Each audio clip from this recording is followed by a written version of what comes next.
A little boy finds a baby in a manger at the church's nativity scene on Christmas Eve. What the priest discovers changes everything. On the crisp evening of Christmas Eve, the small town of Willow Creek bustled with festive cheer. The church at the heart of the town, St. Anthony's, had its doors wide open, its interior illuminated by the warm glow of countless candles. Father Elias, the devoted parish priest, had spent the day preparing the nativity display, ensuring every detail of the manger scene was perfect for the midnight mass. Nearby, 7-year-old Samuel roamed the pews, his eyes wide with wonder at the grandeur of the church. He was drawn to the nativity scene, where the porcelain figures of Mary, Joseph, and the animals surrounded a small, empty cradle meant to symbolize the Christ child. But tonight, the cradle wasn't empty. Samuel approached the manger, his curiosity piqued by an unusual sound. A soft whimper, barely audible over the carols echoing through the sanctuary. His breath hitched as he drew closer and saw something he couldn't have imagined. Nestled within the hay lay a real, living baby. Samuel stared, wide-eyed, before rushing to find Father Elias. "Father Elias, there's a baby in the manger." Samuel tugged at the priest's robes, his urgency making the older man pause. "Samuel, it's only a doll," Elias assured with a warm smile, but Samuel shook his head fiercely. "No, Father, it's real. Come see." Elias followed the boy to the nativity scene, and his heart nearly stopped at the sight. The infant, wrapped in a plain cotton blanket, was barely moving, its tiny face pale in the soft candlelight. Without a word, Elias bent down and gently picked up the baby. His hands trembled as he checked for signs of life. The child was breathing, albeit faintly. His mind raced. Who would leave a baby here? And why? Elias summoned Sister Agnes, the church's caretaker. Together, they brought the baby to the rectory, wrapping it in a warmer blanket. "Call the authorities," Agnes urged, her voice steady but tinged with concern. Elias hesitated. There was a note tucked inside the baby's blanket. He unfolded it carefully, the handwriting hurried and shaky. "This is my child. I cannot care for him, but I know he will be safe here. Please love him as I cannot." Tears blurred Elias's vision. He turned to Agnes. "We will call them, but first, let's ensure the baby is safe. He's cold and likely hungry." Agnes nodded, already preparing a bottle of warm milk she kept for the church's occasional needy visitors. As the baby drank, his color returned, and his cries softened to tiny whimpers. Elias stared at the child, his thoughts conflicted. Who would abandon such a helpless soul? And why in the house of God? Outside, the town continued its celebrations, unaware of the miracle unfolding within the church. Midnight Mass was hours away, and Father Elias knew he had to make a decision. This baby wasn't just an abandoned child. It was a plea for help, a cry from someone who believed the church could do what they could not. "Agnes," Elias began, his voice solemn, "we must inform the community. This child's family could be among us. Perhaps they simply need help." Agnes nodded, though her eyes reflected doubt. "And if they don't come forward?" Elias looked down at the sleeping infant, now nestled peacefully in his arms. "Then this child will be cared for by us." As the church bells began to toll, signaling the gathering of townsfolk for the midnight service, Elias steeled himself. Tonight, he would share not just the story of Christ's birth but the tale of this little one, found in the manger. The whispers began as soon as the townsfolk noticed the bundle cradled in Father Elias's arms during the sermon. Questions lingered in the air, unanswered but heavy with speculation. Who was this child? What fate had led them here? Elias ended the service with a plea. "If anyone knows anything about this child or its family, please come forward. Let us ensure this baby finds the love and care every child deserves." But as the congregation dispersed into the cold, starlit night, no one approached. Elias held the baby close, gazing out at the snow-covered streets. Somewhere out there, a mother was alone, her heart likely breaking. Who was she, and what had driven her to leave her child in the hands of strangers? The town of Willow Creek awoke on Christmas morning to a strange and solemn buzz. The news had spread. A baby had been found in the church nativity. Speculations swirled like the morning snowflakes. Who could have left the child, and why? Father Elias had spent the night tending to the infant, his heart heavy with questions. The note left with the child haunted him, its simple plea for love and safety resonating deeply. He had notified the local authorities, but as he awaited their response, the baby rested peacefully in a borrowed bassinet in the rectory. Later that morning, Sister Agnes entered the rectory, her expression serious but compassionate. She carried a small package wrapped in brown paper. "Father Elias, I went to the market before dawn," she said, setting the package on the table. "I thought we might need some supplies. Diapers, clothes, the basics." Elias looked up from the infant, his gratitude clear. "Thank you, Agnes. I wasn't sure where to start." She glanced at the baby, her expression softening. "We'll figure it out. God doesn't give us burdens we can't bear." Elias nodded but remained silent. His faith had always been his anchor, but this situation felt heavier than most. This wasn't just about caring for a child. It was about uncovering the truth. As the morning stretched on, a knock at the rectory door interrupted their quiet preparations. Deputy Wallace stood on the stoop, his uniform dusted with snow. He was a familiar face in the community, a man known for his calm demeanor and steady hand. "Morning, Father," Wallace greeted, stepping inside and shaking the snow from his boots. His gaze fell to the bassinet, where the baby stirred softly. "So it's true." Elias gestured for him to sit. "Yes, and thank you for coming so quickly. I assume you've heard what's happened." Wallace nodded. "The whole town's talking about it. I came to see for myself and to gather some details." He pulled out a notepad. "Anything unusual last night? Someone hanging around the church? Any strangers in town?" Elias shook his head. "Nothing I noticed. But whoever left this child chose this place for a reason. They must have trusted us." Wallace jotted down notes. "The letter you mentioned. May I see it?" Elias retrieved the note from his desk and handed it to the deputy. Wallace read it carefully, his brow furrowing. "Desperate," he muttered, "but not careless. They knew this baby would be safe here." Elias folded his hands. "Do you think they'll come forward?" Wallace sighed. "Hard to say. If they're in a situation bad enough to leave their child, they might be too scared or ashamed to reveal themselves." By mid-afternoon, the news had drawn visitors to the church. Townspeople came bearing gifts, blankets, formula, even handmade toys. They lingered, asking questions, speculating, and offering theories about the child's origin. Amid the bustle, Elias noticed a woman sitting silently in the back pew. She was young, perhaps in her early 20s, and she clutched a small leather-bound Bible. Her head was bowed, her long hair hiding her face. Elias approached her gently. "Merry Christmas," he said softly. The woman startled but quickly composed herself. "Merry Christmas, Father. Are you here for the baby?" he asked. "Many have come today to help." She hesitated, her hands trembling as they gripped the Bible tighter. I just wanted to pray." Elias nodded, sensing her unease. "Of course. You're welcome to stay as long as you need." As he walked away, he couldn't shake the feeling that there was more to her presence. Her eyes had glistened with unshed tears, and her voice carried the weight of something unspoken. That evening, as the snow continued to fall, Father Elias sat by the fire in the rectory, cradling the baby. The child had been calm all day, as if sensing the care surrounding him. Agnes had taken to calling him Gabriel, after the angel who delivered God's messages, a name that quickly stuck. Elias gazed at Gabriel, his mind racing with thoughts of the woman in the pew. Could she be the mother, or was she simply moved by the story? Agnes interrupted his thoughts as she entered with 2 steaming cups of tea.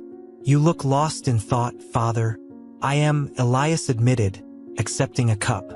"This child has stirred something in all of us." "Did you notice the young woman in the church earlier?" Agnes nodded. "She stayed a long time, seemed troubled." Elias sighed. "I wonder if she knows something." or if she's carrying a burden of her own. Agnes placed a reassuring hand on his shoulder. If she does, she'll speak when she's ready. In the meantime, we have a child to care for. That night, as Elias prepared to rest, he whispered a prayer. Lord, guide us. Help us find the answers this child needs and the strength to care for him. As the wind howled outside, Gabriel stirred in his sleep, his tiny hand curling into a fist. Elias watched him, his resolve hardening. Whoever had left this child believed in the power of the church, of the community. And Elias was determined not to let them down. But as the days ahead unfolded, the silence surrounding Gabriel's arrival would grow heavier, and the answers they sought would prove far more complex than anyone imagined. The day after Christmas, Father Elias awoke to a pale winter sun streaming through the frosted windows of the rectory. Gabriel's soft murmurs from the bassinet drew him out of his thoughts. The baby had become a quiet presence in the rectory, and though he was small, his arrival seemed to echo across the town. Sister Agnes had already begun her morning chores, her efficient movements leaving a trail of warm bread baking in the kitchen and the faint scent of incense lingering from the church sanctuary. The rectory phone rang, cutting through the quiet. Elias answered to find Deputy Wallace on the line. Father, we may have a lead, Wallace said without preamble. Elias's breath caught. Tell me. A local grocer reported seeing a young woman acting suspiciously on Christmas Eve, Wallace explained. She bought formula and diapers and asked about the church's midnight service. He said she seemed anxious. Elias immediately thought of the young woman in the pews. Did he give you a description? Early 20s, long dark hair, pale. Matches what you described of the woman in the church yesterday, Wallace confirmed. We're looking into it, but I wanted you to know. This might be the mother. The hours that followed were a blur of activity. Agnes tended to Gabriel while Elias visited the grocer to learn more. Mr. Halston, the store's elderly owner, recounted the encounter in detail, describing how the woman had lingered near the counter, hesitant to make eye contact. She looked scared, Father Halston said, like someone who didn't know where else to go. Did she say anything about herself? A name, perhaps? Elias pressed. Halston shook his head. Nothing like that. But she paid in cash and left in a hurry. Seemed like she was trying to avoid drawing attention. Elias thanked him and returned to the church, his mind heavy with thoughts of the mystery woman. He couldn't shake the image of her bowed head and trembling hands. Could she really be the one who had left Gabriel? That evening, as the town prepared for a post-Christmas snowfall, Elias found himself walking through the quiet streets. Something about the church always drew people in during the holiday season, and he wondered if the woman would return. To his surprise, she did. She appeared just before dusk, her thin frame silhouetted against the golden light spilling from the church's stained glass windows. She hesitated on the steps, glancing nervously around before slipping inside. Elias followed at a distance, careful not to startle her. She had settled in a pew near the back, her head bowed in prayer. As he approached, she looked up, her eyes glistening with unshed tears. Father, she whispered, her voice trembling. Please, he said gently, sitting beside her. You seem burdened. Let me help. Her hands clutched the edge of the pew. I don't know where to begin. Elias waited patiently. Finally, she exhaled shakily, her words tumbling out in fragments. I'm Anna, she began. The baby, Gabriel. He's mine. Elias's heart tightened. He had suspected as much, but hearing her confirmation was a sobering moment. I didn't want to leave him, she said, tears spilling freely now. But I had no choice. Elias led Anna to the rectory, where Sister Agnes took over with calm efficiency. A cup of tea and a warm blanket seemed to steady Anna, and she began to open up. I'm from a nearby town, she explained. I left after his father abandoned us. I thought I could manage on my own, but things got worse. I lost my job. I couldn't afford rent or food. I didn't know where else to go. She hesitated, her voice breaking. I thought, if I left Gabriel in the church, he'd be safe, that someone would love him. I couldn't bear to see him suffer because of me. Agnes placed a reassuring hand on Anna's shoulder. You've been through so much, dear, but coming back shows your love for him. Elias studied Anna's face. What do you want for Gabriel now? Her gaze flickered to the bassinet where Gabriel lay sleeping. I want him to have a chance, to grow up in a home full of love. But I don't think I can give him that. Elias leaned forward, his voice steady. Anna will help you. You're not alone anymore. As the evening deepened, Elias and Agnes spoke with Anna about options for support. The church had connections to local charities and families who might provide temporary care, but Elias sensed Anna's hesitation. You love him, he said quietly. Don't give up on yourself. Anna nodded but didn't respond, her eyes fixed on her sleeping son. The weight of her decision was clear, and Elias knew she needed time. As the snow began to fall outside, Anna agreed to stay the night. For the first time in weeks, she had a warm place to rest and the comfort of knowing Gabriel was safe. Elias prayed for guidance, his thoughts consumed by the young mother's plight. How could they help her find a way forward? How could the church be the beacon of hope she needed? And most pressing of all, would Anna have the courage to reclaim her role in Gabriel's life? Or would she let him go forever? The snowstorm blanketed Willow Creek overnight, wrapping the small town in an eerie silence. In the rectory, Father Elias rose early, drawn to the soft sounds of Gabriel stirring in his bassinet. Across the room, Anna sat in an armchair, her hair falling over her face as she stared at her sleeping child. You didn't sleep, Elias said softly, breaking the quiet. Anna shook her head, her voice raw. I couldn't. Every time I close my eyes, I see him crying. Alone in that manger, Elias sat opposite her, his expression gentle. You were desperate, Anna, but you're here now. That matters. She nodded, though her shoulders remained hunched under the weight of guilt. I don't know if I deserve to hold him again. Elias leaned forward. The love you've shown by coming back proves otherwise. But the question is, what do you want for Gabriel? The morning passed slowly as Sister Agnes bustled about the rectory, preparing breakfast and trying to bring some warmth to the tense atmosphere. Anna remained quiet, speaking only to ask after Gabriel or to thank Agnes for her kindness. By midday, Deputy Wallace arrived to check in. He removed his hat as he entered, snow dusting his shoulders. His expression softened when he saw Anna, though his professional demeanor held firm. You're the mother? He asked gently. Anna nodded, clutching her hands together. Wallace sat down at the table, glancing briefly at Elias. Anna, I'm here to help, but I need to know if there's any danger to you or Gabriel. Are you running from someone? Anna hesitated, her eyes darting to Elias. No, she said finally. I'm not running. I couldn't take care of him. I had nowhere to go. Wallace nodded. That makes things simpler, but I'll still need to file a report. You understand? Anna bit her lip and nodded again. Will they take him from me? She asked, her voice barely audible. Wallace hesitated, looking to Elias for guidance. Not necessarily, Elias said. The church and community will support you. Anna, if you choose to keep him. The hours that followed were filled with delicate discussions about Gabriel's future. Wallace stayed to outline Anna's rights as a mother and the options available to her. Meanwhile, Agnes arranged for a social worker to visit the rectory the following day. Anna sat quietly through it all, her face unreadable. Later that evening, after Gabriel had been fed and put to sleep, Elias found Anna in the sanctuary of the church. She stood before the nativity scene, her arms wrapped around herself. You chose this place for a reason, Elias said, stepping beside her. Why? Anna's eyes filled with tears as she looked at the manger. It felt safe, like someone here could do what I couldn't. Anna, you love Gabriel, Elias said. You don't have to face this alone. The church, the town will help you, but you have to decide if you're ready to fight for him. Her voice trembled. And if I'm not enough?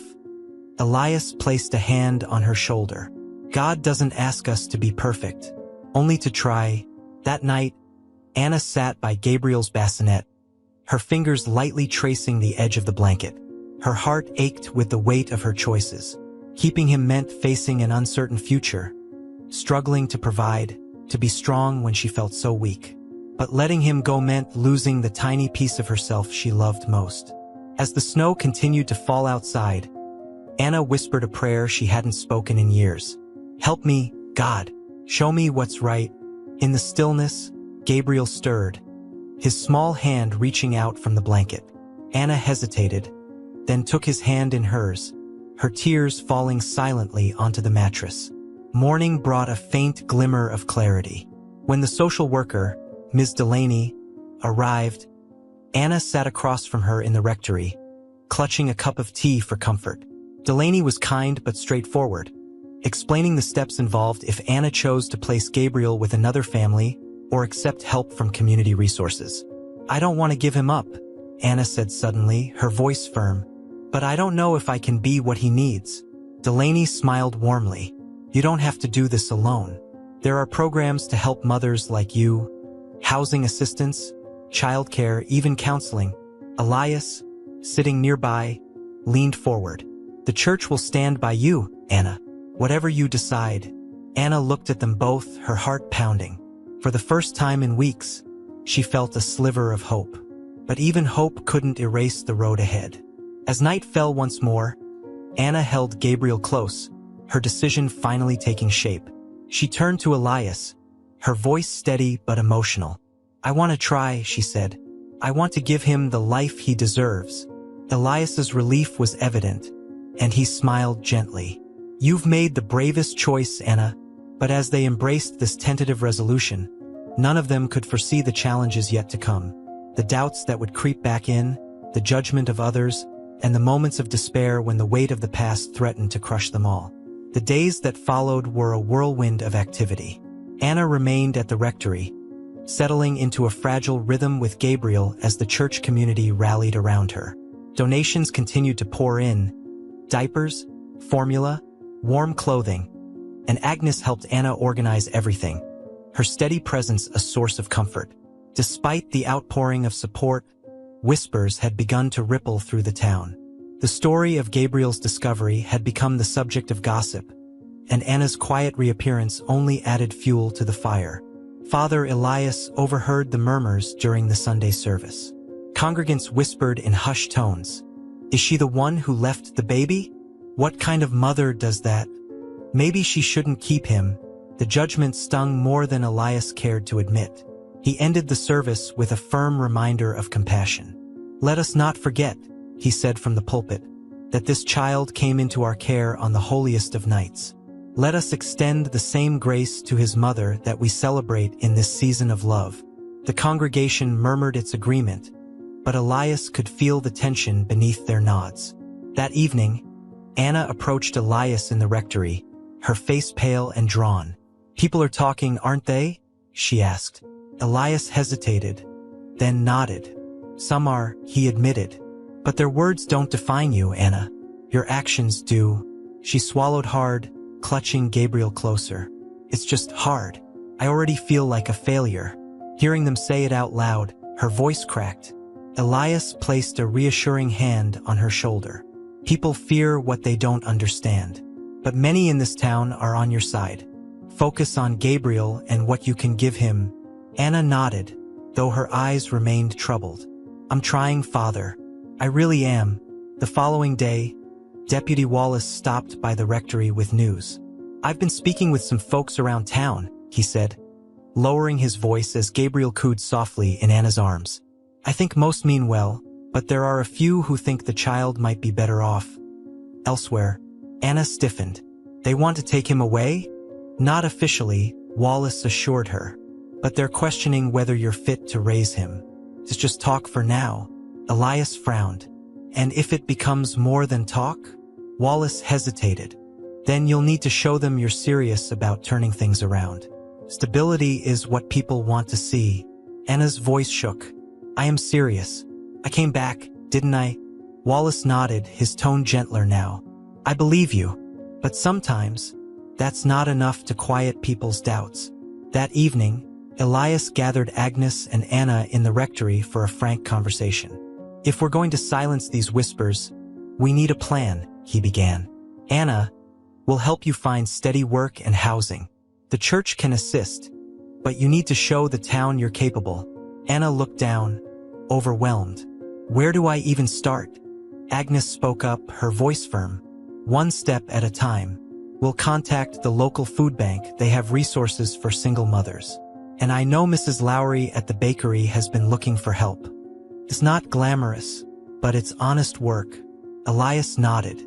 We'll also need to arrange childcare for Gabriel. The church nursery can help temporarily. Anna's lip trembled, but she nodded. I'll do whatever it takes. The days became a blur of effort and determination. Anna visited the bakery and secured a part-time position. Mrs. Lowry, a stern but fair woman, promised to keep an eye on Anna's progress. You're young, she said, handing Anna an apron. But if you work hard, you'll earn respect. That's what matters around here. Gabriel stayed in the church nursery during Anna's shifts, his bright smiles quickly winning over the volunteers. Agnes watched over him when Anna returned in the evenings, exhausted but proud of her small victories. Despite Anna's efforts, the whispers persisted. One afternoon, as she left the bakery with a loaf of day-old bread for Gabriel, she overheard two women speaking near the market. She's just doing this to save face, one said. Poor baby, the other replied. I hope someone steps in before it's too late. Anna's hands trembled as she walked past, her face burning with shame. By the time she reached the rectory, she was in tears. Elias found her in the sanctuary, her sobs echoing through the empty space. They'll never see me as good enough, she cried. No matter what I do. Elias knelt beside her. You're not doing this for them, Anna. You're doing it for Gabriel. And for yourself. She wiped her eyes, though her doubt lingered. What if I can't prove them wrong? Then you keep going, Elias said firmly, and let your love speak louder than their words. The town meeting scheduled for the following week loomed large in their minds. Elias knew it would be a turning point, an opportunity to rally the community around Anna or risk losing their fragile trust. Will they listen? Anna asked nervously as the day approached. They will, Elias assured her, because you've already shown them the most important thing, that you're willing to fight for your son. As the snow melted into slush outside, the tension in the town mirrored the shifting weather. Beneath the surface, something was building. Hope, doubt, and the quiet determination of a mother who refused to give up. The night of the town meeting arrived, and the community center was filled with a mixture of anticipation and tension. The townsfolk of Willow Creek sat in rows of folding chairs, their voices low but charged with curiosity. At the front of the room, Father Elias stood next to Anna, who clutched Gabriel protectively against her chest. Her pale face betrayed her nerves, but her resolve held firm. Deputy Wallace called the meeting to order, his deep voice cutting through the murmurs. We're here to discuss the matter of the child found at St. Anthony's Church on Christmas Eve, and to address the concerns surrounding his care. The room fell silent as all eyes turned to Anna. Elias stepped forward first, his calm presence a balm to the rising unease. My friends, he began, his voice steady. On that holy night, a miracle arrived at our church. Gabriel was entrusted to us, not as a burden but as a blessing. His mother, Anna, has returned to care for him, and she has shown courage in the face of unimaginable challenges. I ask you now, as a community, to stand with her. The silence lingered before an older man, Mr. Carmichael, raised his hand. Father Elias, we all love our town, and we want what's best for the boy. But how do we know she's capable? Leaving him in that manger doesn't inspire confidence. Anna flinched, her grip tightening on Gabriel. Elias stepped closer to her side. We cannot judge someone's entire story by one chapter, he said. Anna acted out of desperation, not malice. And since that night, she's worked tirelessly to provide for her son. The tension in the room shifted as Mrs. Lowry, the bakery owner, stood. I've seen Anna at work, she said. She's punctual, diligent, and willing to learn. If you ask me, she's doing her best. A murmur of agreement rippled through the room, but it wasn't unanimous. From the back, a sharp voice rang out. Doing her best might not be enough. said Mrs. Graham, a stern woman known for her outspoken nature. Raising a child isn't just about effort. It's about stability. Can she guarantee that? Anna, who had remained silent, finally spoke up. Her voice was shaky but determined. I can't guarantee everything will be perfect, she admitted. But I can promise I'll give Gabriel all the love I have. And I'll never stop trying to give him the life he deserves. Her words hung in the air, vulnerable yet resolute. Gabriel stirred in her arms, his small hand reaching up as if to comfort her. Elias seized the moment. We all want stability for Gabriel. But stability isn't something Anna has to achieve alone. It's something we can offer together, as a community. Isn't that what Christmas teaches us? To open our hearts to those in need. The room quieted again, and this time the silence felt softer, less rigid. Then, unexpectedly, a voice rose from the back.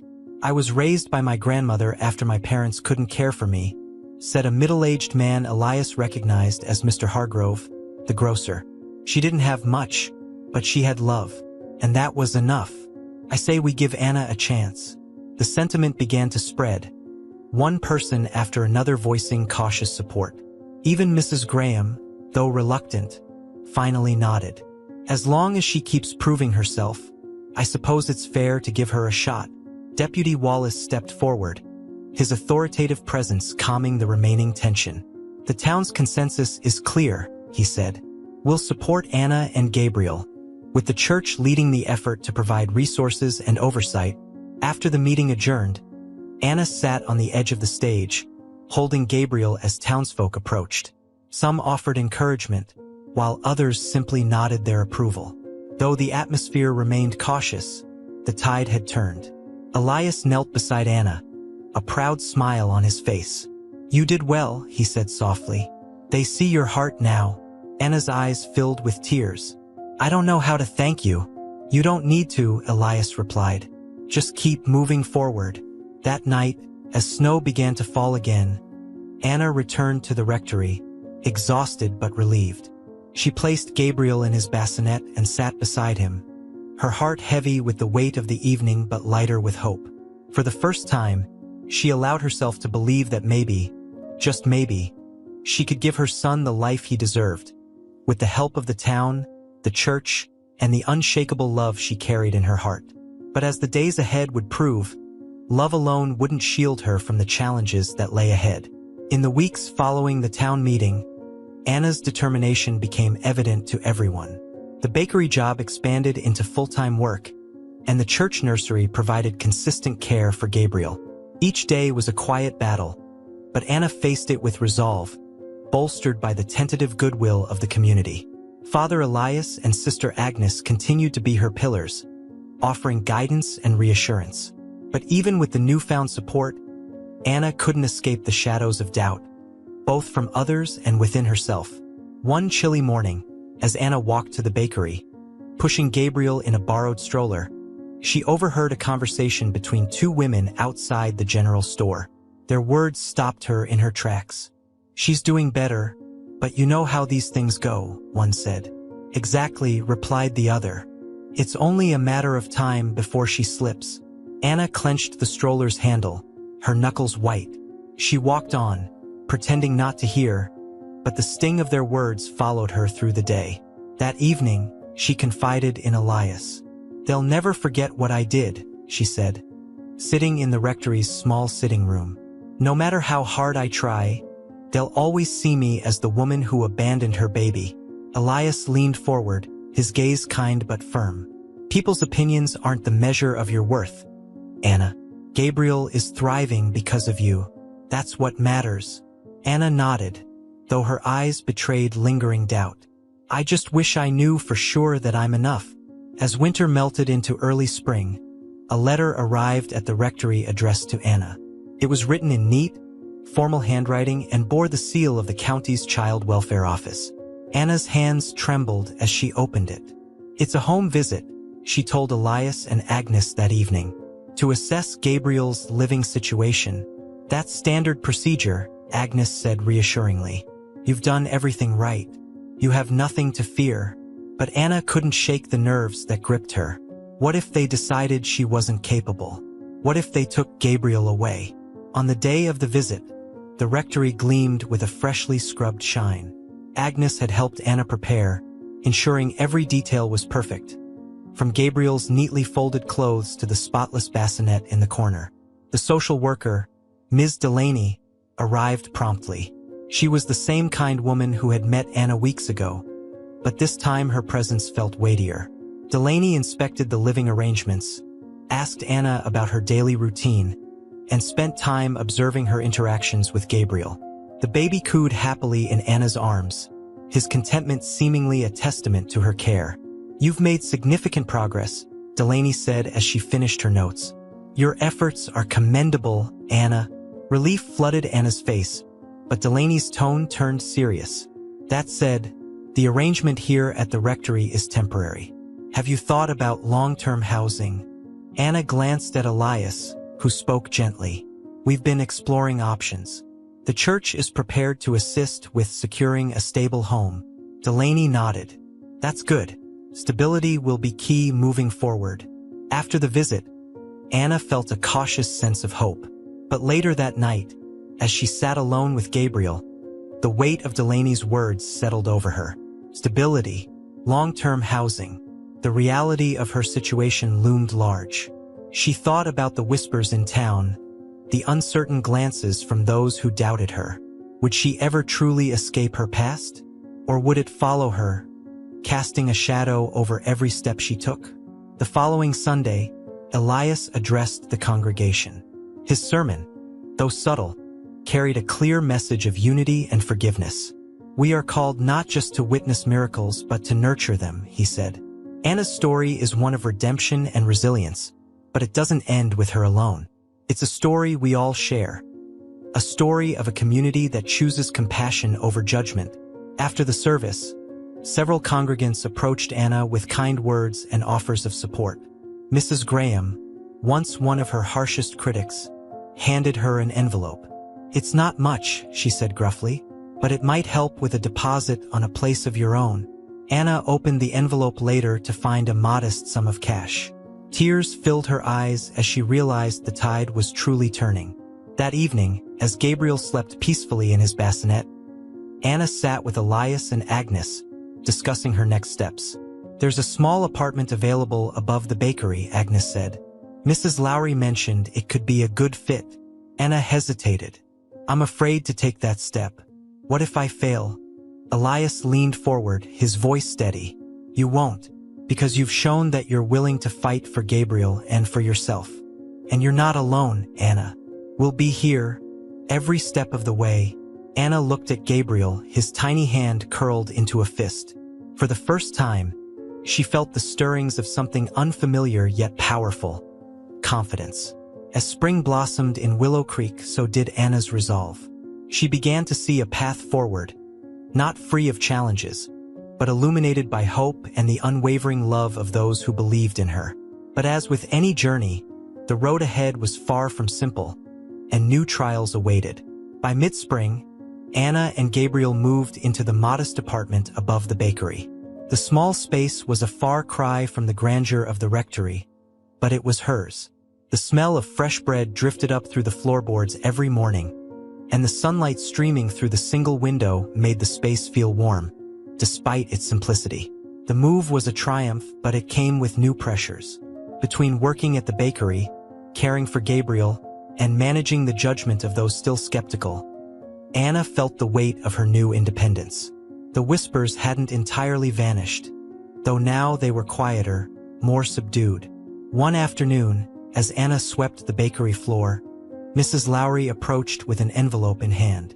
"This came for you," she said, her voice clipped but not unkind. Anna wiped her hands on her apron and opened the envelope.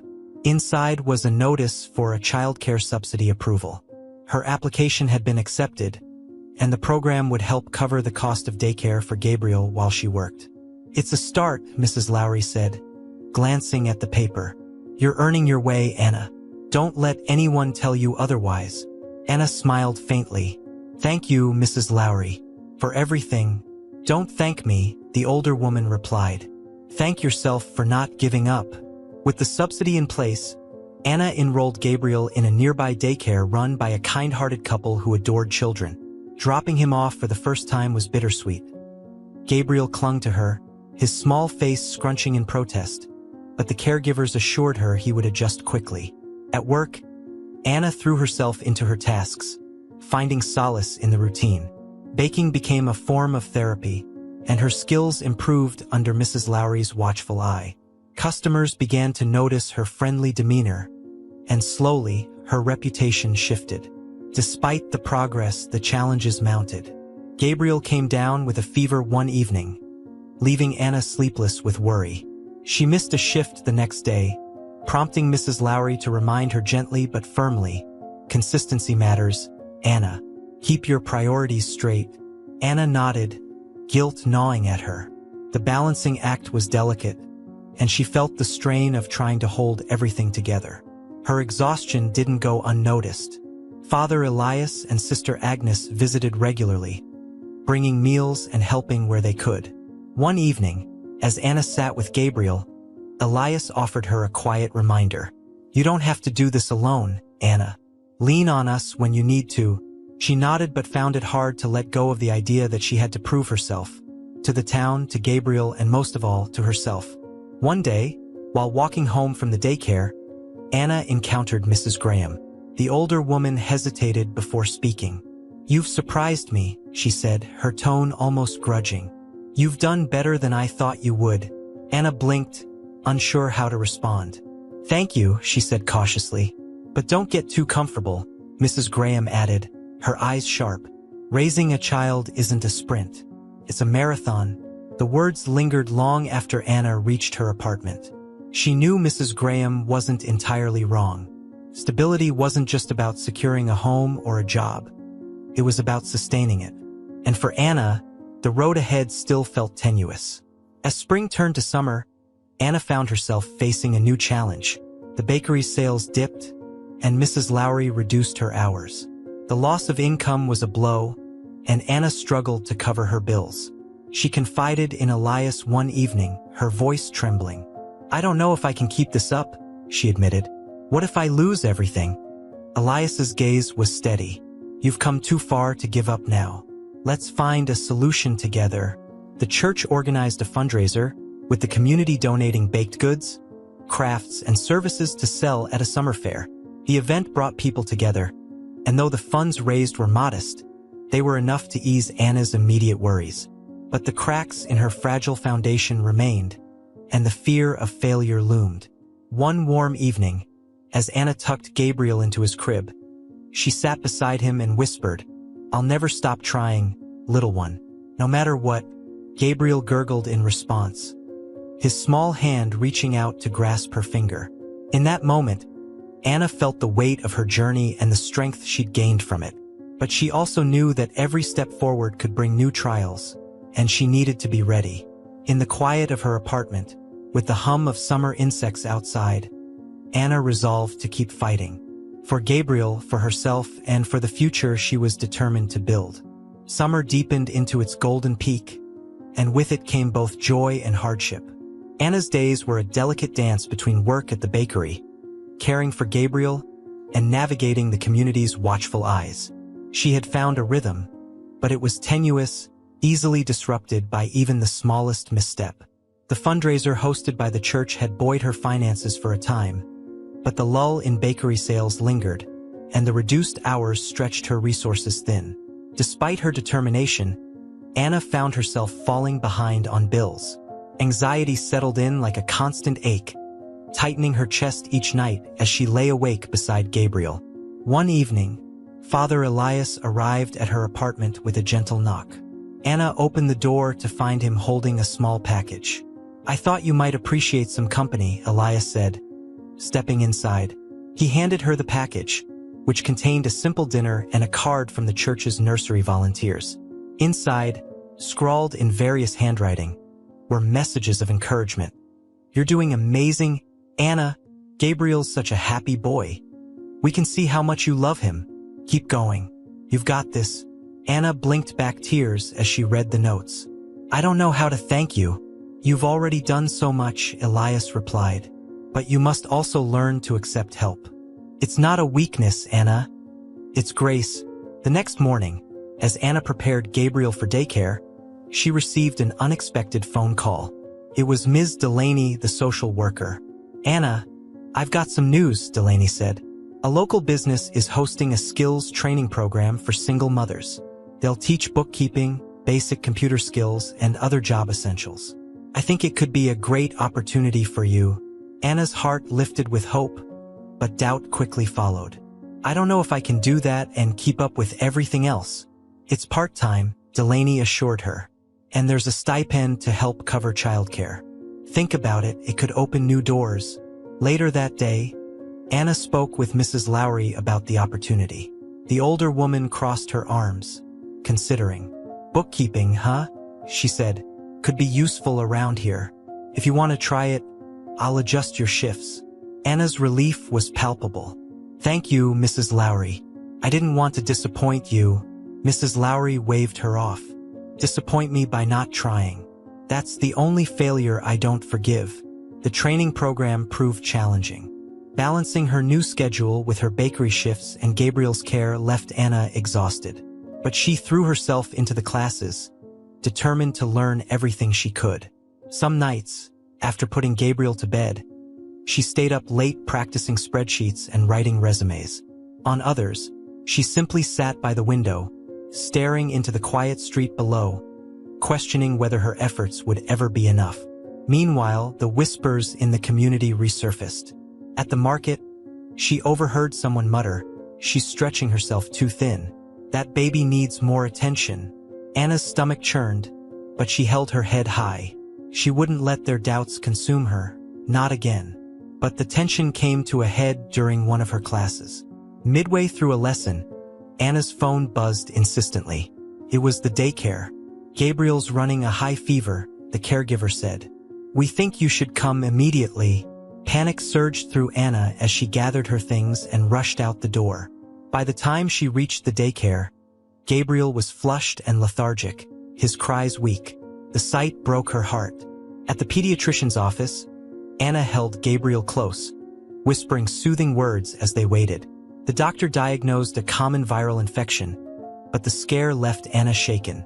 That night, back at the apartment, Father Elias stopped by to check on them. Anna sat on the couch, cradling Gabriel as tears streamed down her face. "I don't know if I can do this," she admitted. "What if they're right? What if I'm not enough for him?"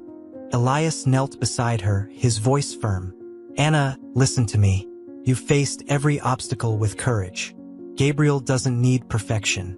He needs your love, and that you've given him in abundance." Anna sobbed quietly, leaning into Elias's steady presence. "I just want him to be happy." "He already is," Elias assured her, "because he has you." In the days that followed, Gabriel recovered, and Anna returned to her routine. The setback had shaken her, but it also deepened her resolve. She poured herself into her classes, determined to secure a better future. As summer waned, Anna completed the training program. At the graduation ceremony, Delaney handed her a certificate and smiled warmly. "You've earned this, Anna. It's the first step of many." Anna held the certificate tightly, feeling both pride and fear.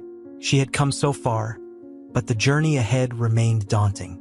That evening, as she rocked Gabriel to sleep, she whispered, "We'll get there, little one. One step at a time." Yet, even as she spoke the words, Anna couldn't shake the sense that another test loomed on the horizon. One that would demand every ounce of strength she had left. The crisp air of early autumn filled Willow Creek, carrying the scent of fallen leaves and the promise of change. For Anna, it marked nearly a year since Gabriel had been found in the manger. That single moment had set her on a path of unimaginable challenges and profound growth. But as the anniversary of that night approached, a new storm threatened to upend her fragile progress.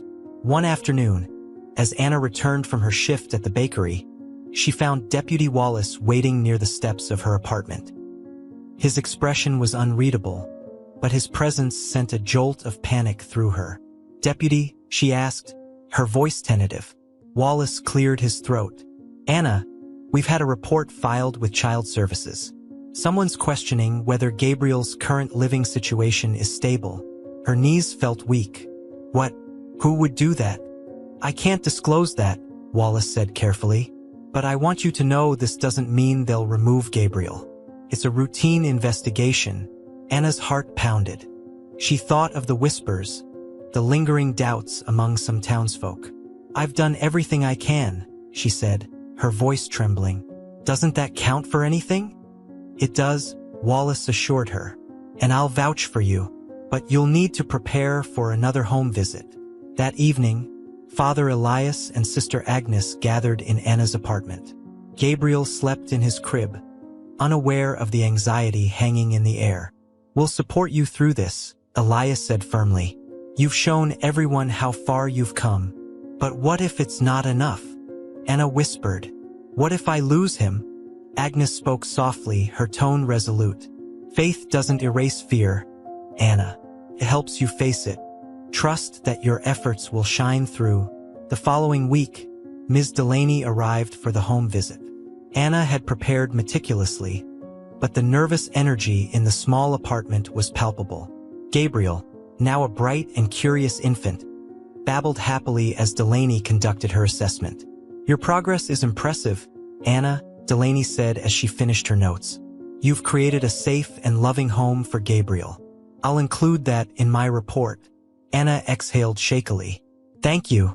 But, Delaney added, the final decision will rest with the review board. Could take a few weeks. Weeks. The word felt like a lifetime. In the days that followed, the tension in Anna's life reached a breaking point. At the bakery, Mrs. Lowry noticed her distraction. Anna, you've been distant, she said. What's going on? Anna hesitated, then confided in her. To her surprise, Mrs. Lowry didn't criticize or pity her. Instead, she said, You've got more people rooting for you than you realize. Let us help. Word spread quietly among the community, and soon, a wave of support emerged. Congregants from the church, parents from the daycare, and even skeptics like Mrs. Graham began to rally behind Anna. They wrote letters of character, detailing her growth and devotion to Gabriel. When the day of the review board's decision arrived, Anna felt a mix of dread and hope. She sat in her apartment, clutching Gabriel as she waited for the call. Finally, her phone buzzed. She answered with trembling hands. Anna, Delaney said, her tone warm. I'm happy to tell you that the board has determined Gabriel's placement with you is in his best interest. They've officially closed the case. Tears streamed down Anna's face. Thank you. Thank you so much. You've earned this, Delaney said. Keep building the life you've started. That Sunday, the church held a special service. The nativity scene was already being prepared for the coming season, a reminder of the miracle that had started it all.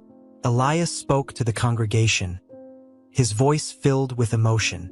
A year ago, a child was left in our care. Since then, we've witnessed the power of love and determination. Anna's journey reminds us that redemption is not a solitary act. It's a shared effort, made possible by faith, perseverance, and community. Anna sat in the front pew, Gabriel in her arms. As the congregation stood in applause, she felt the weight of her struggles lift. She wasn't alone. She never had been. That evening, as the first snowflakes of the season fell, Anna stood by the window, watching Gabriel sleep. Her heart swelled with gratitude for the church, for the community, and for the second chance she had been given. You were my miracle, she whispered to Gabriel. And now I'll be yours. The snow fell steadily outside, covering Willow Creek in a blanket of quiet beauty. For the first time in a long time, Anna felt at peace. She knew there would be challenges ahead, but she also knew she had the strength and the support to face them. The manger that had once cradled Gabriel now stood empty in the church, but its message remained. Love, faith, and hope could transform even the darkest of nights. The end. Boy finds a mysterious package near the town's Christmas tree. When he discovers what's inside, his life changes completely. The winter sun began to set early over the quaint town of Evermere, casting long shadows from the massive Christmas tree erected at the heart of the town square. It was a local tradition, the tree standing as a centerpiece of joy, adorned with twinkling lights and ornaments lovingly donated by the townsfolk. Beneath its boughs, presents wrapped in colorful paper piled up, a charity drive where families could leave or collect gifts anonymously. Nathan Fletcher, a 12-year-old with a knack for curiosity, wandered through the square, bundled in his worn red jacket. His mother, Evelyn, worked at the nearby bakery, leaving him with hours to explore after school. Nathan had a habit of making up stories about the people who donated or received these mysterious gifts. This afternoon was no different until something odd caught his eye. Amid the festive boxes, there was one package that stood out. It wasn't wrapped neatly like the others, but instead bundled haphazardly in brown paper. The twine around it was fraying, and a hastily written note was taped to the top. Unlike the vibrant packages beside it, this one seemed forgotten, as if someone had placed it there and left in a hurry. Nathan's heart raced as he crouched by the package. He looked around to see if anyone was watching but found only a few people passing by, their attention elsewhere. His fingers trembled as he reached for the note. It read, "For the finder. Open only if you have kindness in your heart." Nathan felt a chill, not from the December air but from the words. A part of him hesitated. Was this some sort of prank? But his curiosity was too strong. He decided he'd take it to his mother first. Inside the bakery smelled of cinnamon and freshly baked bread, warmth spilling out as Nathan pushed through the heavy wooden door. Evelyn was at the counter, attending to the last rush of customers before closing time. Her chestnut hair was tied back in a braid, and despite the tiredness in her eyes, she smiled at Nathan when he walked in. "Done exploring?" she asked, wiping her hands on her apron. "Not yet," Nathan said, pulling the package from under his jacket. "I found this near the tree. Look, Mom. It has a note." Evelyn frowned slightly as she read it. "Strange. Maybe it's a part of the charity drive." "I don't think so. It's too messy. Can we open it?" His eyes sparkled with anticipation. Evelyn considered for a moment before nodding. "All right, but let's be careful."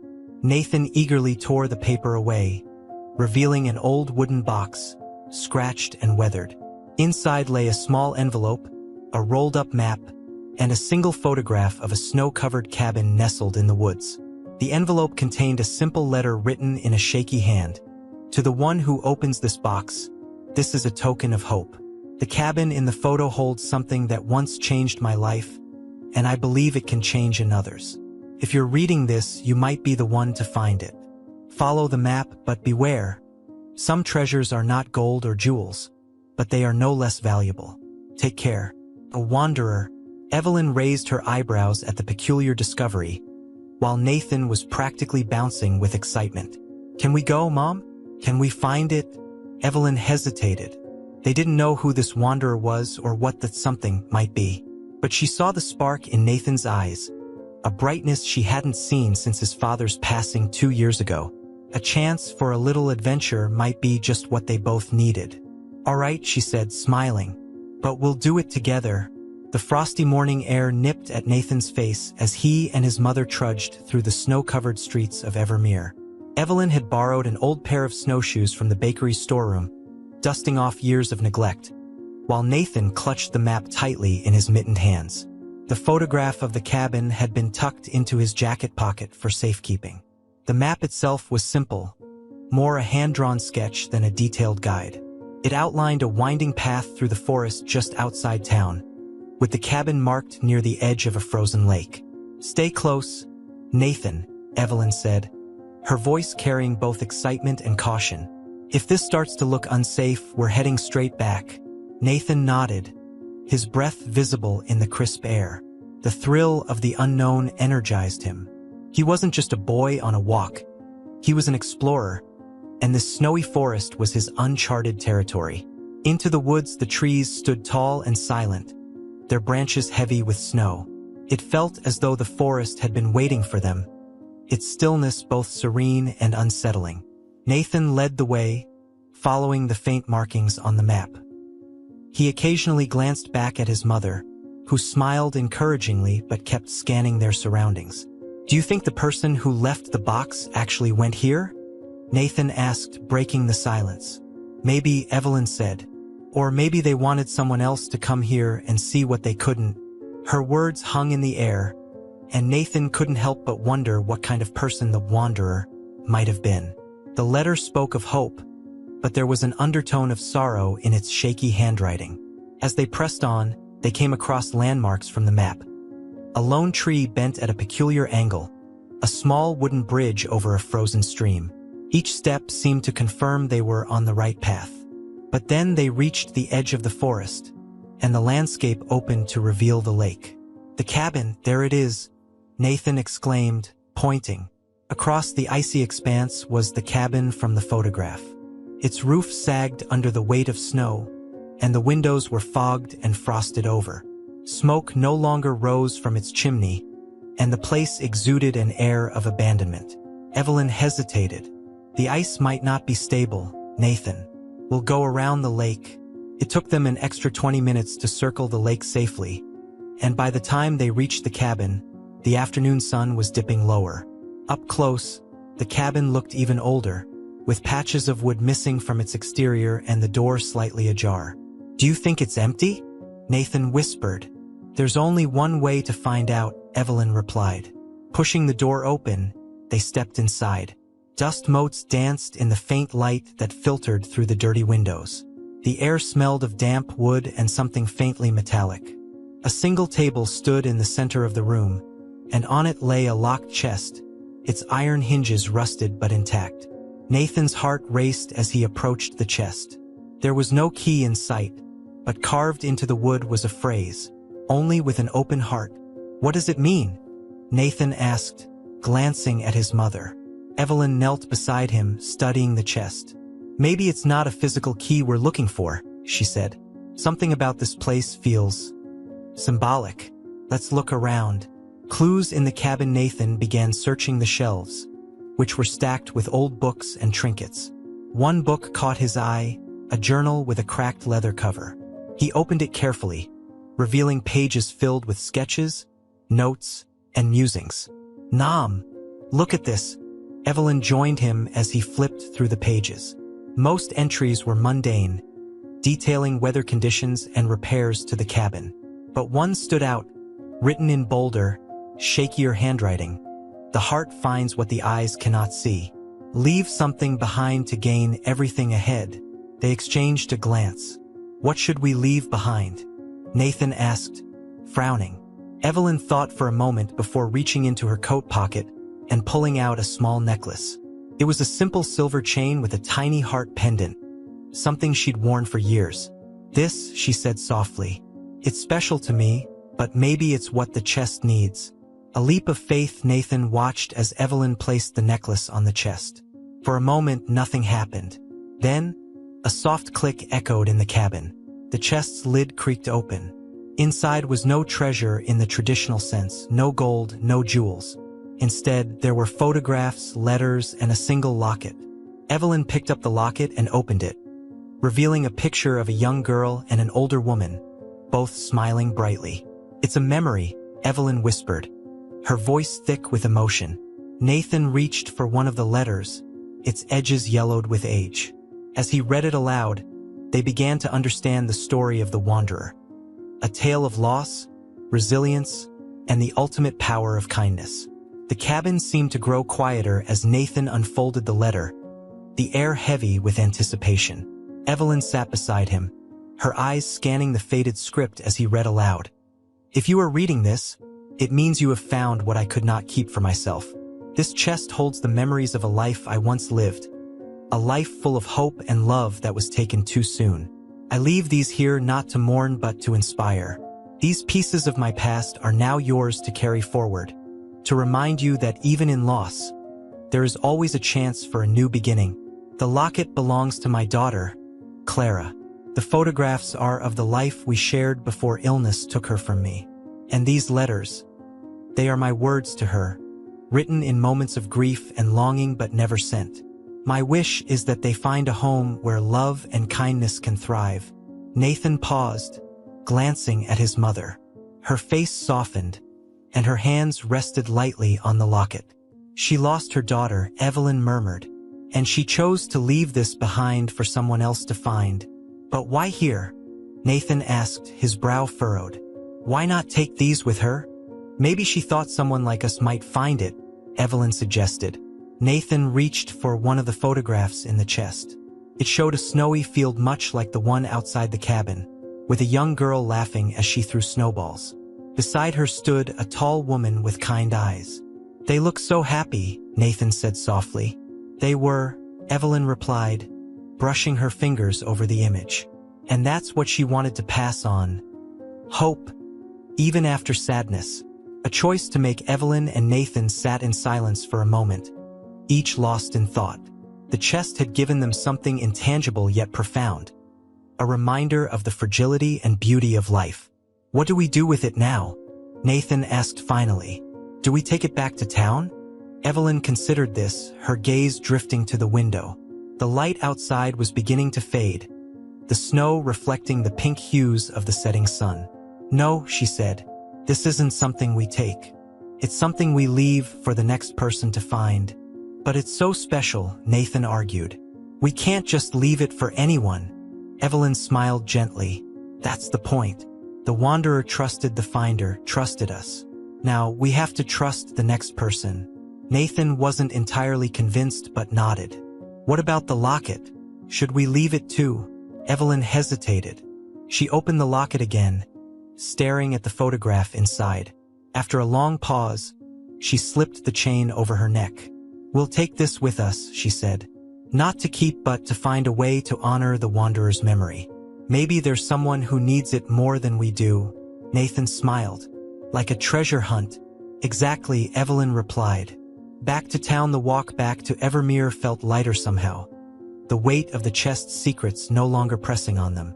Nathan carried the map carefully folded in his pocket, his mind racing with possibilities. What if we could find more about the wanderer, he asked. What if there's more to the story? Evelyn laughed softly. I think we've found enough for one day. Let's start with something simple. A hot chocolate and some rest. The warm glow of the town's streetlights greeted them as they stepped out of the forest. The square was bustling with evening activity, families laughing and enjoying the Christmas festivities. As they passed the tree, Nathan stopped. He glanced at the pile of gifts and then back at his mother. Do you think maybe the chest was a gift too? He asked. Evelyn looked at him thoughtfully. It could be a gift for anyone willing to open their heart. A new mystery. Later that night, as Nathan lay in bed staring at the ceiling, the locket sat on his nightstand. He couldn't shake the feeling that their adventure wasn't over. Who was Clara? And why had the wanderer chosen this town, this tree, to leave her memories behind? The snow continued to fall outside, blanketing Evermere in silence. Somewhere in the stillness, a story waited to be discovered, and Nathan was determined to find it. The following morning, Nathan could hardly wait to continue investigating the mystery of the wanderer and the locket. Over breakfast, he laid the photograph, map, and journal entries across the kitchen table while Evelyn sipped her coffee. Mom, there has to be something in these notes we missed, he said, flipping through the journal for the third time. Evelyn leaned over, pointing at a small entry near the bottom of one page. It was written in the same shaky hand but had a series of initials and a partial address. To C. Fletcher, Elmwood Cemetery, December 12th. Nathan's eyes widened. Nom, that's our last name. Fletcher. Evelyn frowned. It might just be a coincidence. Fletcher's not exactly rare, but it's worth checking, right? He insisted, his enthusiasm undeterred. Evelyn sighed but couldn't suppress a smile at her son's determination. All right, we'll visit after I finish up at the bakery. But don't get your hopes up too high. It might not be connected. Nathan grinned. I bet it is. The cemetery. By mid-afternoon, Evelyn and Nathan stood at the gates of Elmwood Cemetery. The sprawling grounds were quiet under a blanket of snow, the headstones like whispers of lives once lived. Nathan carried the locket in his pocket, occasionally touching it as though it might guide them. The initial C. Fletcher proved elusive at first. They walked the rows of graves, reading the names etched into the stones. Some dated back centuries, while others were more recent. Finally, Evelyn stopped. Here, she said softly, The headstone was modest, its inscription weathered but still legible. Clara Fletcher, beloved daughter and friend. May her light guide others. Nathan knelt beside the grave, brushing snow from the letters. Clara, he whispered, the name fitting the pieces of the puzzle like a key in a lock. Do you think she's the one in the photo? Evelyn crouched beside him. It's possible.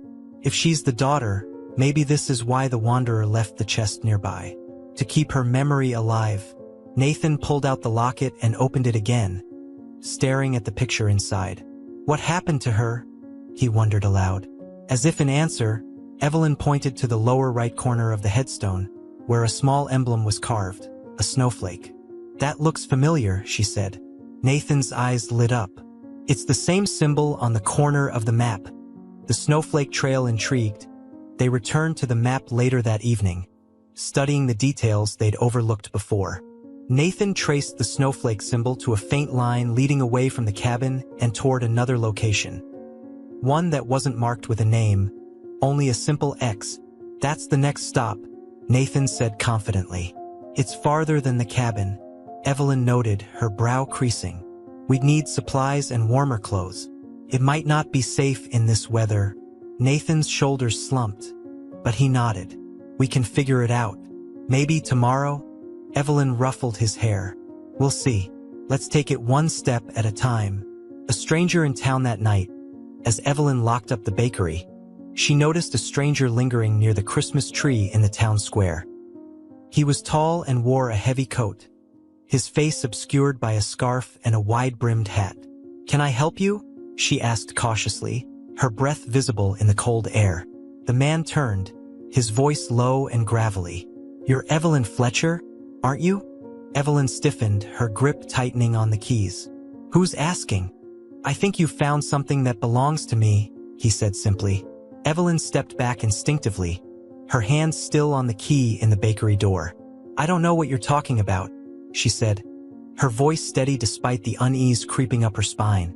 The man pulled the scarf down from his face, revealing a weathered complexion and piercing blue eyes. His expression softened, though his posture remained tense. My name's Henry Caldwell, he said. I think you found the chest. Evelyn's heart skipped. How could he possibly know? And if I did? She asked cautiously. Henry reached into his coat and produced a folded piece of paper. It was old and yellowed, but Evelyn immediately recognized the map. Because I left it there, he admitted. Evelyn's breath caught. You're the wanderer? Henry chuckled faintly, shaking his head. Not quite. I was a friend of hers. Clara's mother, the one who left the chest. She asked me to make sure it found the right people. Evelyn studied him, trying to gauge his sincerity. He looked tired, his shoulders hunched as though carrying a heavy weight. And why us? She asked. Henry shrugged, his eyes softening. Because you found it. And because something about you tells me Clara's mother was right to trust you. Evelyn crossed her arms, considering her next words carefully. My son and I are trying to understand what it all means. If you know something, now's the time to share it.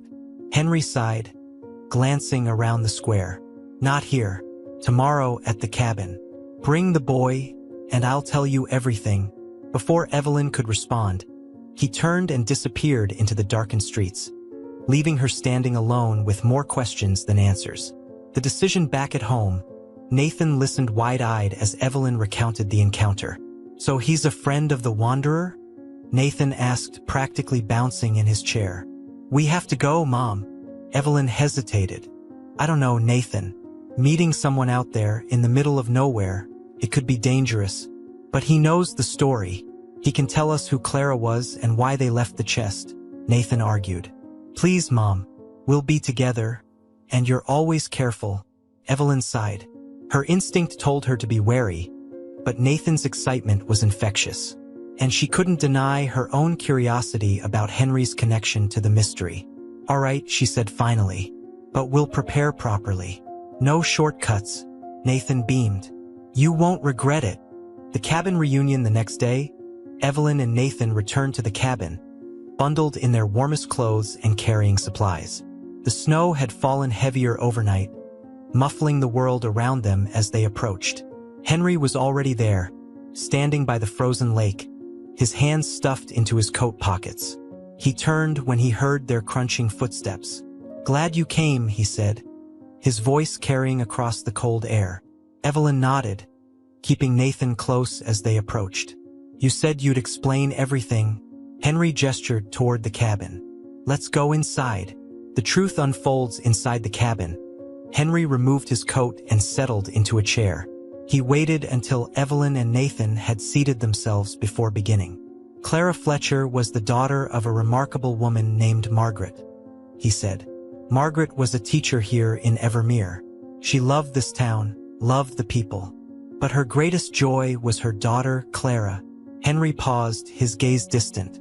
"Clara was bright, curious, much like your boy here. But when she was only 8 years old, she fell ill. A rare condition, something the doctors couldn't cure. Margaret did everything she could to save her. But," he trailed off, the weight of the memory evident in his voice. "What happened to Margaret?" Evelyn asked gently. "She stayed in this cabin for years after Clara passed," Henry continued. "It was her way of grieving, I suppose. But she didn't want her loss to become bitterness. She started gathering things. Memories, lessons she learned, messages of hope, and put them in that chest. Then, one winter, she left it by the Christmas tree and disappeared." "Disappeared?" Nathan repeated, wide-eyed. Henry nodded. "No one knows where she went. Some say she left Evermere to start over. Others think she simply wanted her story to end here." Evelyn's fingers brushed the locket around her neck. "Why did she leave the chest for someone else?" "To remind people what she'd learned," Henry said. "That even in the darkest times, kindness can make all the difference. She believed someone with an open heart would find it and carry her story forward." The next step, Nathan stared at Henry, a question burning on his lips. "And the X on the map? What's there?" Henry smiled faintly. "The last part of Margaret's story. But it's not mine to tell. It's yours to discover." Evelyn looked at Nathan, then back at Henry. "Why trust us with this?" "Because Margaret would have wanted it this way," Henry said. "And because you remind me of her. Both of you." Evelyn's heart swelled at the words, and Nathan's determination only grew stronger. "We'll find it," Nathan said firmly. "Whatever it is, we'll find it."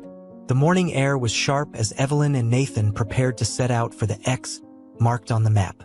Nathan had barely slept, his mind racing with thoughts of what they might find.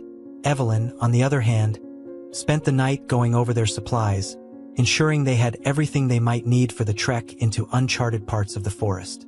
"Are we ready, Mom?" Nathan asked, bouncing on his heels as he adjusted his scarf.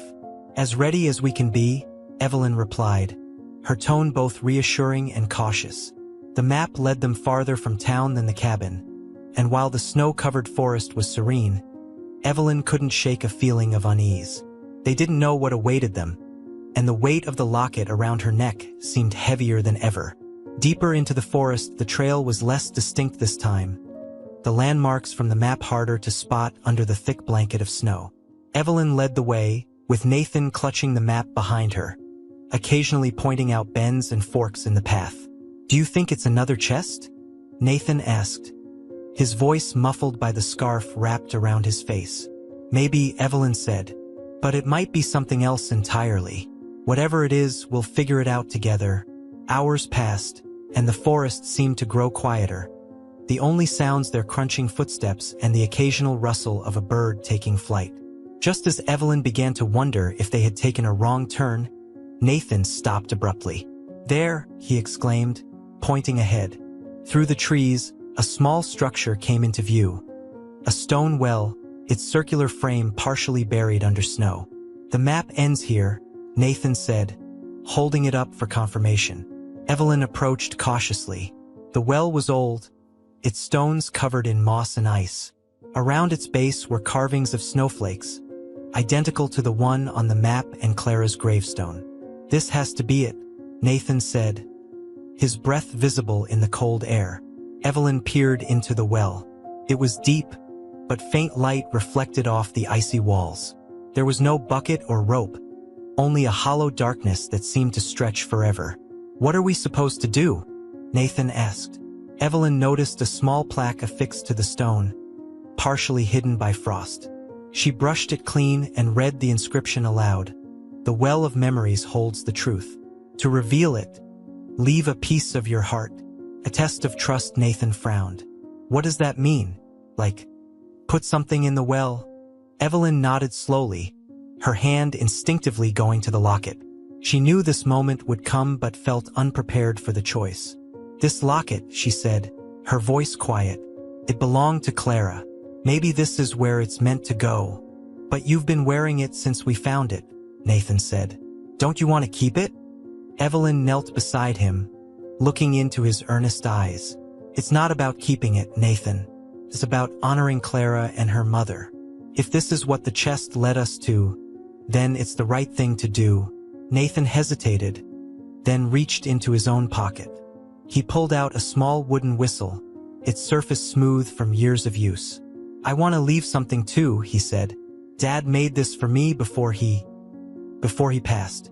It's my favorite thing, but maybe it'll help somehow." Evelyn's heart swelled with pride and sadness. She took Nathan's hand, squeezing it gently. "You're a brave boy, Nathan. Your father would be proud of you." Together, they leaned over the well. Evelyn held the locket, and Nathan held the whistle.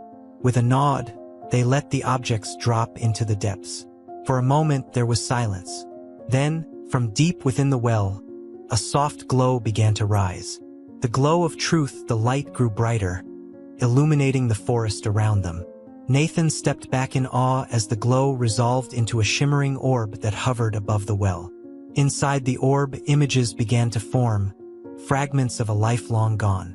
They saw Clara as a young girl, her laughter filling the cabin as she played in the snow. They saw Margaret writing letters by candlelight, her face etched with both sorrow and determination. Then, a final image appeared. Margaret placing the chest beneath the town's Christmas tree, her expression one of peace. The orb pulsed gently, and Evelyn felt a warmth in her chest, a connection to something far greater than herself. "Mom, it's beautiful," Nathan whispered, his voice full of wonder. Evelyn nodded, tears brimming in her eyes. "It's their story, Nathan. And now it's part of ours." A new beginning. As the orb faded, the forest seemed to come alive with sound once more. Evelyn and Nathan stood in silence, the gravity of the moment settling over them. "What happens now?" Nathan asked. "We carry it with us," Evelyn said. "Not the locket or the whistle, but what we've learned. Kindness, hope, and the strength to move forward, even when it's hard." Nathan smiled, his hand slipping into hers. "I think Clara and Margaret would be happy." "So do I," Evelyn replied. Hand in hand, they turned back toward the path, ready to bring the lessons of the wanderer back to Evermere, and to those who needed it most. By the time Evelyn and Nathan returned to Evermere, the sun was setting, casting a warm golden light over the snow-blanketed town. Though tired, they felt a deep sense of fulfillment from their journey. The images from the well lingered in their minds, vivid and haunting, as if Margaret's story had intertwined with their own. As they walked past the towering Christmas tree in the square, Nathan stopped. "Mom," he said, looking up at the glittering ornaments. "What if we left something here, like Margaret did with the chest?" Evelyn turned to him, her brows furrowed in thought. "You mean, to keep her story alive?" Nathan nodded eagerly. "Yeah, so other people can feel what we felt, like they're part of something bigger." Evelyn smiled. "That's a wonderful idea. But what could we leave?" Nathan thought for a moment, then his face lit up. "The map." Evelyn hesitated. The map was their connection to Margaret and Clara, a reminder of the path they had walked. But Nathan's words stirred something in her, a realization that this story wasn't just theirs to hold. "All right," she said, pulling the map from her coat pocket. "Let's do it." A gift for the future, the two of them carefully folded the map and placed it inside a small envelope. On the outside, Nathan wrote in his neatest handwriting, "To the next wanderer. The path is waiting." They placed the envelope at the base of the tree, tucking it among the brightly wrapped charity gifts. Nathan stepped back, a proud smile spreading across his face. Do you think someone will find it? He asked. I'm sure they will, Evelyn said, her voice filled with certainty. And when they do, they'll know what to do with it. Unexpected news the following morning. Evelyn returned to the bakery while Nathan went to school. The shop was busy, as usual, with townsfolk picking up pastries and bread for the holidays. As Evelyn rang up an order, the bell above the door jingled, and a familiar figure stepped inside. It was Henry Caldwell, his coat dusted with fresh snow. He approached the counter, his expression a mix of excitement and urgency. You'll want to hear this, he said without preamble. Evelyn wiped her hands on her apron and gestured for her assistant to take over. What's going on? She asked, leading Henry to a quieter corner. They found Margaret, Henry said, his voice low. Evelyn's heart skipped. What do you mean? Where? Not far from here, Henry explained. Someone visiting the next town over recognized her from an old photo I shared. She's living in a small cottage by herself, not far from the forest. Evelyn stared at him in disbelief. She's alive. Henry nodded. I thought she might have passed on. But she's here, Evelyn. And I think she'd want to meet you and the boy. A new journey later that evening, Evelyn told Nathan about Henry's discovery. His face lit up with excitement. She's alive? We have to go see her, Mom. Evelyn placed a hand on his shoulder. I know, Nathan, but we have to remember this is her story. We need to be respectful. She might not want to talk about it. Nathan nodded solemnly. I get it, but I still want to thank her, you know? For everything. Evelyn smiled. Me too. The cottage the next day, Evelyn and Nathan joined Henry on the journey to Margaret's cottage. The path was quiet, the snow crunching beneath their boots. Nathan carried the locket with him, unsure if he should return it or keep it as a connection to Clara. When they reached the cottage, it was small and unassuming, nestled among tall pines. Smoke curled from the chimney, and the soft glow of a fire flickered through the window. Henry knocked gently on the door. After a moment, it creaked open, revealing an older woman with kind eyes and a face lined by years of both hardship and joy. Henry, she said, her voice warm but surprised. Her gaze shifted to Evelyn and Nathan. And who might these be? Margaret's kind eyes scanned Evelyn and Nathan with curiosity as she stepped aside, motioning for them to enter. The warmth of the small cottage embraced them immediately, a stark contrast to the biting cold outside. Inside, the space was simple but cozy. A crackling fireplace, shelves lined with books and keepsakes, and a small table set for tea. You've brought me company, Henry, Margaret said, her voice gentle yet tinged with intrigue. Henry smiled. Not just any company, Margaret. They found the chest. Margaret froze, her expression shifting from curiosity to quiet awe. You found it? Evelyn stepped forward, her voice soft. We did. It was beneath the Christmas tree in Evermere, and we followed the map. Margaret's gaze flicked to Nathan, who was holding the locket in his small hands. And you brought Clara's locket, she murmured, her voice breaking slightly. Nathan hesitated, then stepped closer, extending the locket to her. We didn't know if we should keep it or return it. It's really special. Margaret took the locket with trembling hands, opening it and gazing at the photograph inside. Her eyes glistened with tears as she smiled. Clara, she whispered, you've kept her memory alive. A mother's grief. Margaret invited them to sit by the fire, pouring tea from a steaming pot. She held the locket tightly as she began to speak. When Clara passed, I didn't know how to keep going, Margaret said, her voice steady despite the weight of her words. She was my everything, my light, my reason for being. Losing her felt like losing myself. Nathan shifted in his seat, watching her intently. Is that why you left the chest? Margaret nodded. At first, it was a way to hold on to her. I gathered her favorite things, wrote letters to her, and tucked them away. But the more I added to that chest, the more I realized it wasn't just for me. It was for anyone who needed hope, anyone who had faced loss and didn't know how to find their way back. Evelyn leaned forward. And the map? The well? Margaret's lips curved into a faint smile. The well was a place Clara and I used to visit often. She'd throw pennies in and make wishes, always the same wish, for everyone in the world to be happy. After she passed, I thought of the well as a way to give something back to the world, to share her wish, even if she couldn't. A shared connection. Nathan's voice was small but firm. We saw the images in the well. You and Clara. It was beautiful. Margaret looked at him, her expression softening. You saw them? Nathan nodded. And it made me think about my dad. He passed away too. But seeing you and Clara made me feel like he's still with me in some way. Margaret's hand reached out, covering Nathan's.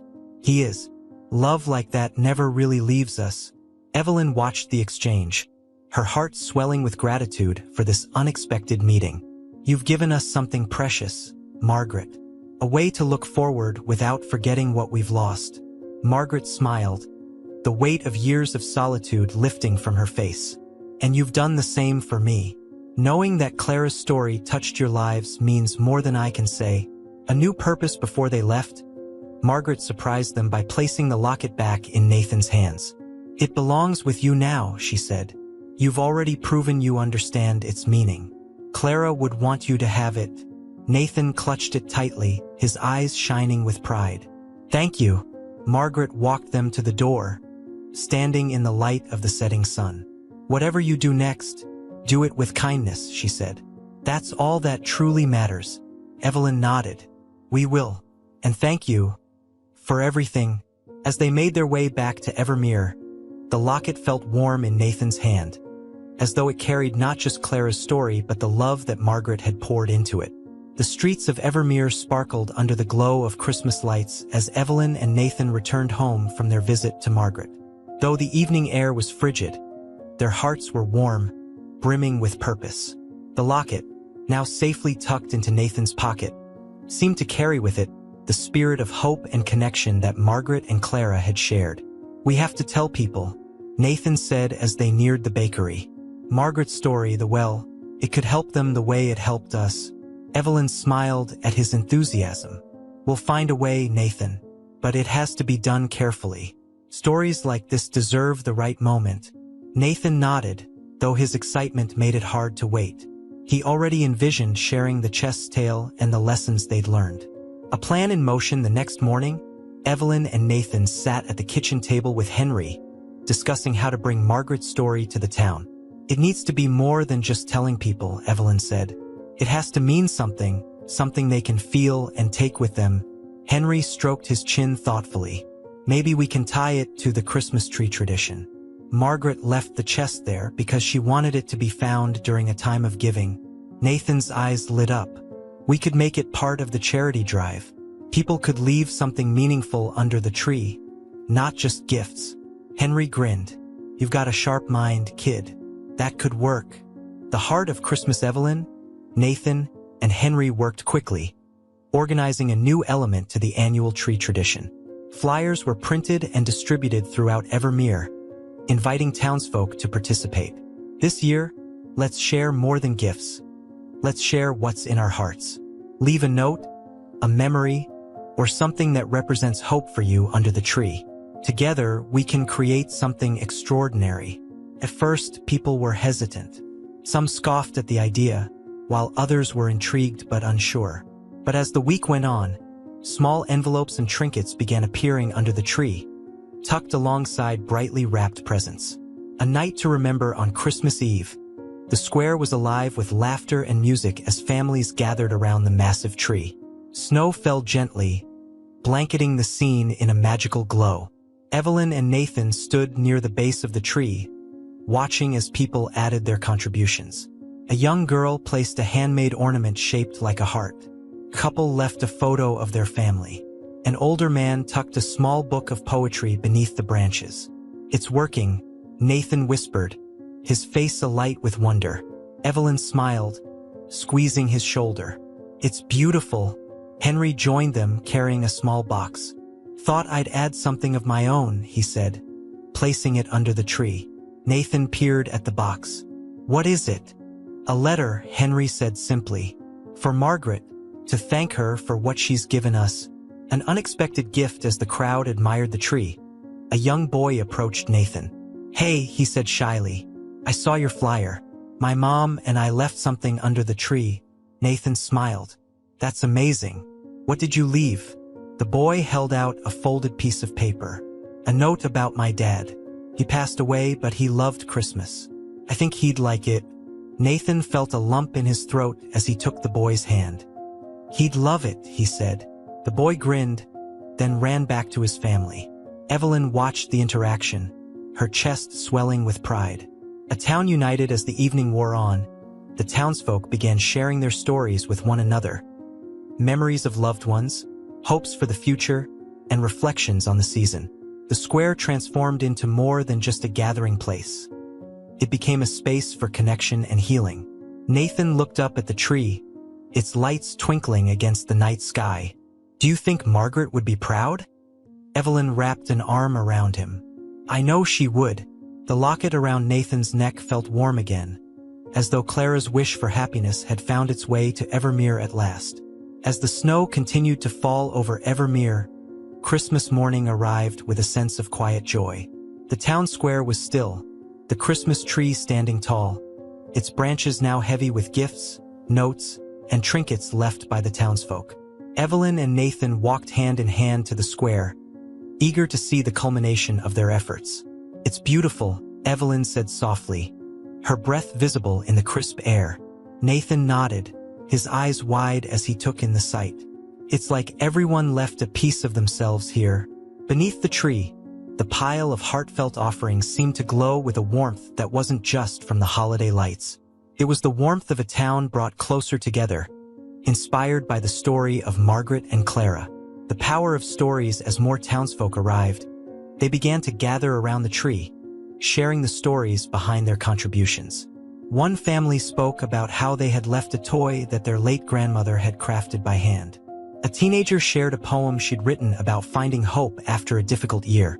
Evelyn and Nathan stood off to the side, watching with pride as the town embraced the spirit of giving in a way they never had before. This is what Margaret wanted, Evelyn said. Nathan held the locket in his hand, feeling its familiar weight. I think Clara would have loved this. A message from Margaret. As the morning unfolded, a quiet commotion began near the tree. Henry had arrived, carrying a small envelope with Margaret's handwriting. He held it up, catching everyone's attention. This, Henry said, his voice carrying over the crowd, is from Margaret Fletcher, the woman whose story inspired all of this. The crowd murmured, intrigued. Henry carefully opened the envelope and read aloud. Asterisk, to the people of Evermere, thank you for keeping Clara's light alive. In her short time on this earth, she taught me the importance of kindness, love, and hope. I believe those lessons can ripple out and change the world. You have proven me right. Carry this tradition forward. Share your memories, your dreams, and your hearts. Not just at Christmas, but always. In doing so, you honor not just my daughter's legacy, but the beauty of what it means to be human. With gratitude, Margaret Fletcher. Asterisk. The square fell silent, the weight of Margaret's words sinking in. Then, one by one, the townsfolk began to clap. It wasn't the raucous applause of a celebration, but a gentle, heartfelt acknowledgement of the love and wisdom Margaret had shared with them all. A future filled with hope. As the crowd began to disperse, Nathan and Evelyn stayed behind, gazing at the tree. What happens now? Nathan asked. Evelyn knelt beside him, placing a hand on his shoulder. Now we keep the promise. We carry Margaret's message forward. In everything we do. Nathan smiled, holding the locket close to his chest. I think we can do that. From that day forward, the Christmas tree in Evermere became more than just a centerpiece of holiday festivities. It became a symbol of the town's unity, resilience, and the enduring power of kindness. Evelyn and Nathan never forgot the journey that brought them to this moment. The chest, the map, the well, and most importantly, the woman who started it all. And as the years went on, Margaret's story continued to inspire, her memory living on in every note, every gift, and every act of love left beneath the tree. The end.